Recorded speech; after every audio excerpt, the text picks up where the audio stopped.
بسم اللہ الرحمن الرحیم۔ محترم سامعین، ہمارا دوسرا موضوع جو ہے وہ ہے یوم آزادی کا درس۔ ہر سال اگر ہم دیکھ لیں تو پوری پاکستان میں یوم آزادی منایا جاتا ہے۔ ہر سال یوم آزادی کا آنا ہی در حقیقت ہمیں درس دیتا ہے اور ہمارے دلوں میں یہ تصور اجاگر کرتا ہے کہ ملک پاکستان جس مبارک مقصد کے لیے حاصل کیا گیا تھا وہ ہمیشہ ہمارے دل و دماغ میں تر و تازہ رہنا چاہیے۔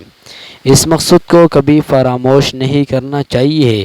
اس مقصد کے حصول میں جو ہم سے کوتاہیاں ہوئی ہیں ان پر ندامت کا اظہار کرنا چاہیے اور آئندہ کے لیے یہ پختہ عزم کرنا چاہیے کہ اس میں کسی بھی طرح کی غفلت گوارا نہ کریں گے انشاءاللہ تعالی۔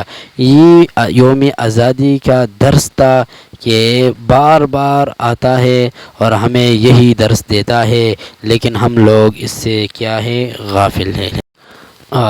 محترم سامعین، اس کے ساتھ ساتھ مقصد پاکستان کیا ہے اور ہماری کوتاہیاں کیا ہے۔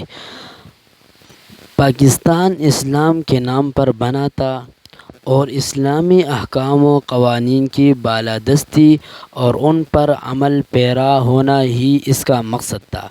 لیکن غور و فکر کا مقام یہ ہے کہ کیا ہم اس مبارک مقصد کو حاصل کر چکے ہیں یا حاصل کرنے کی کوشش میں لگے ہوئے ہیں؟ اس سوال پر اگر سنجیدگی کے ساتھ غور کیا جائے تو نہایت ہی افسوس کے ساتھ یہ منظرنامہ سامنے آتا ہے کہ ہم نے اس مبارک مقصد کے حصول میں کتنی کوتاہیاں کی ہے اور ہم نے اس نعمت پاکستان کی کتنی ناقدری کی ہے۔ ذرا غور تو کیجئے کہ ہم اپنی انفرادی اور اجتماعی زندگی میں دین اسلام کی تعلیمات پر کس حد تک عمل پیرا ہے۔ نمبر 2، ہم ملک میں اسلامی تعلیمات اور قوانین کی بالادستی کے لیے کس قدر سنجیدہ اور فکرمند ہیں اور اس کے لیے قومی اسمبلی میں کتنی کوشش کی جا رہی ہے۔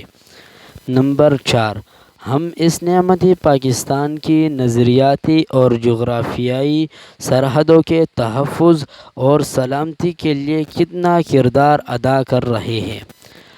ہم سود، کرپشن، حرام خوری، خیانت، ظلم و ستم، جھوٹ، دھوکہ، مکر و فریب اور بے حیائی سمیت ہر قسم کے انفرادی اور اجتماعی گناہوں اور جرائم سے کس قدر اجتناب کرتے ہیں اور ان سے کتنی نفرت اور بیزاری کا اظہار کرتے ہیں۔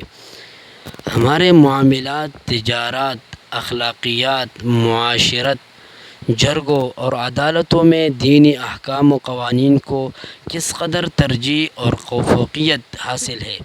الغرض شعبہ ہائے زندگی کی ایک طویل فہرست ہے جن میں ہم مقصد پاکستان کو بلا کر دینی احکام سے پہلو تہی کرتے ہیں۔